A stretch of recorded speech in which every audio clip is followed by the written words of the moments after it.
Welcome back to the channel, guys. I hope you are well. I know it's been a long time since I've done a video, way too long. As you know, we moved up to North Idaho last year, middle of last year, and we've just been setting up this house. I just have all these projects going. We do have a video today, okay? No more excuses, right? This is a video that I've wanted to do for probably the last 3 years, and I don't know why, but every time I go to do it, I get distracted. Something happens. I have no idea why, but it's been in the back of my mind for literally 3 years. So this is a grain mill. This is the Country Living Grain Mill. Several years ago, we were at an antique store in Estacada, Oregon. Really cool store, and we were sitting at this kind of open house thing that they had. I sat down on this bench and I looked over. There was a jacket sitting next to me, and then there was this grain mill sitting here, mounted to this butcher block right here. It's hard mounted to that. I said, I think that's the grain mill that I've been looking at for quite a while now. They're expensive. So I just kind of sat there. The kids were playing and nobody came to get their jacket. Nobody came to claim this grain mill. So I guess it was for sale. Mrs. D goes up to the owner of the store and says, would you take, like, I don't know what she offered, 80 bucks or 100 bucks or something like that. And the lady goes, do you even know what this is? And she goes, yeah, we know what this is. Are you going to use it for what it's for, or is it just going to be a decoration? We said, we're going to use it. And she goes, all right, fine, you know. So she did it. So this is a Country Living grain mill, and the colors are a little different than the current model. This is brown and kind of an off-white or tan. The current ones, I think this is gray and white. It's been that way for years. This is the first generation of these things, probably built in the early 80s, I would think. It's not a super old company.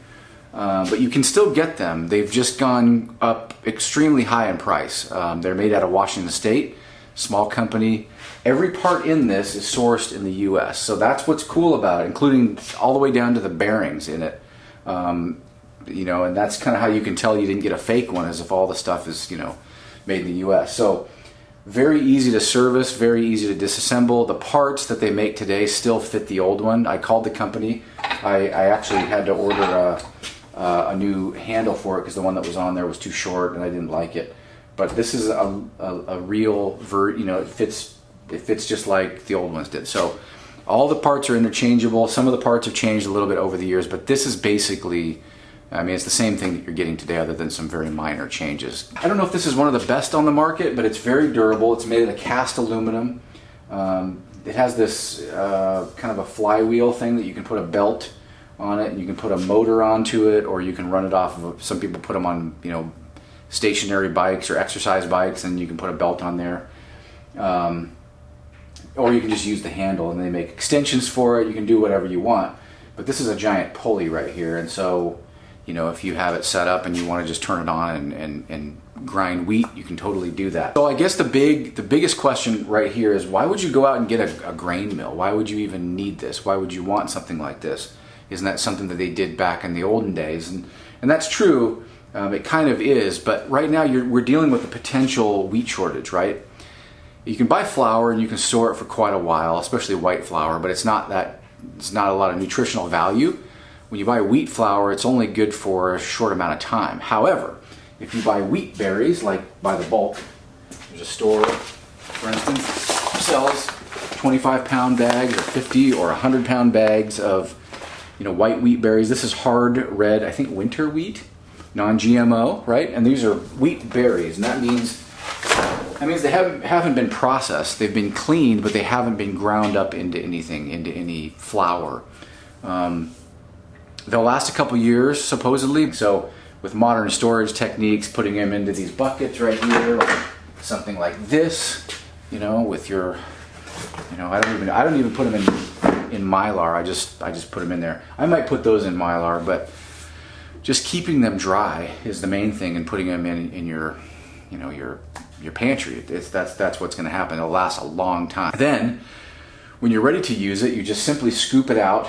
Scoop out the wheat berries, 1 cup, 2 cups, whatever you're going to do, and you put it in there, you grind it up, and then you can save it for a few days and go ahead and use that.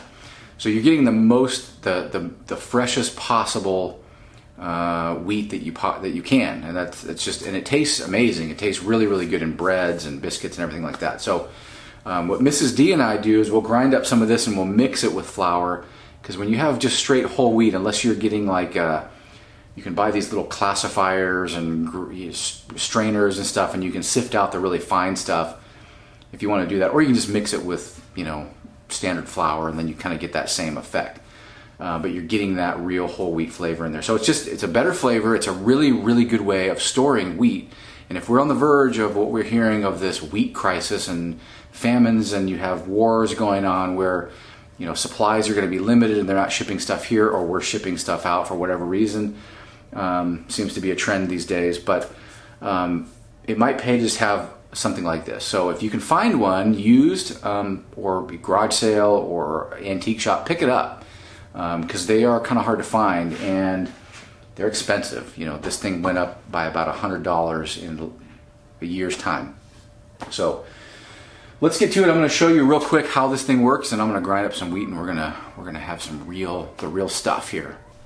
All right, so we have our grinder here, our wheat grinder, and there doesn't have to be anything special. They make kind of an expensive accessory for this, and it's like a plastic little hopper that fits it really well, and it'd be kind of nice to have that. But you can use something kind of square. It needs to be flat on the back, and with this particular one, because the flour comes out right here, and it kind of goes everywhere. If you don't, you know, a round bowl doesn't work great. So I use one of these bread baker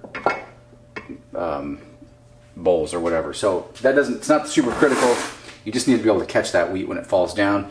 Get yourself a scoop, you know, some sort of scoop, and we're going to scoop out some wheat berries from this bulk bin here. But you can see right here, this is a big pulley.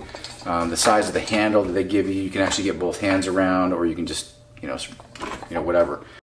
All right, so let's wipe this out. It's been sitting for quite a while. It's pretty dusty. I don't use this much.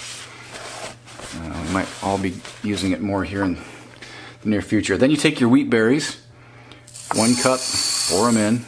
Okay, simple as that. That's 1 cup right there. You can do a couple of cups at a time. The most important thing on these is to get the tension right, or the tension to what you want. You can change that. I don't know if I can show you very well, but I'll see if I can sneak this camera around. All right, so right here, there's a dial, okay?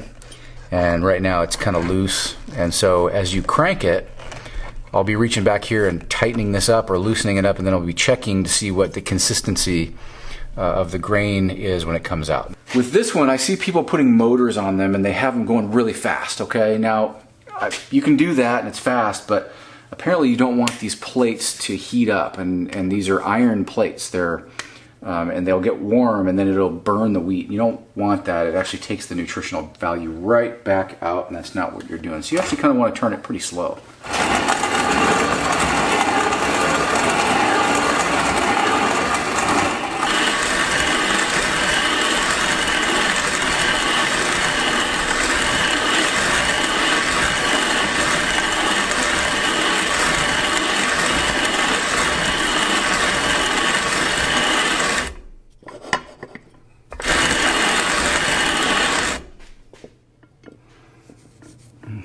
Nice, pretty fluffy.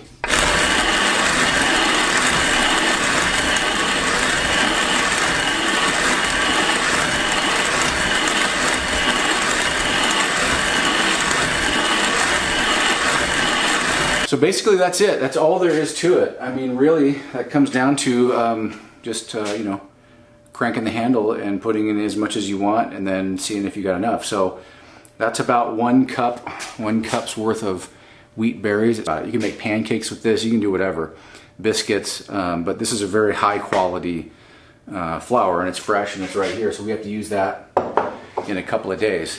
So that's basically it. That's a very simple process. It's a very simple machine. It works really well. It's very durable. It should last a lifetime. So that's basically the process. Good way to store wheat, a good way to eat it and use it. And so we're going to be getting a bit more, you know, storage of that. So I hope you guys are doing well, and try to do more videos, but I can't guarantee anything. Things are very busy right now. Have another couple of projects that might be interesting to show. And I'm finally, after years, getting around to them. So hope you guys are doing well, and I will see you on the next one.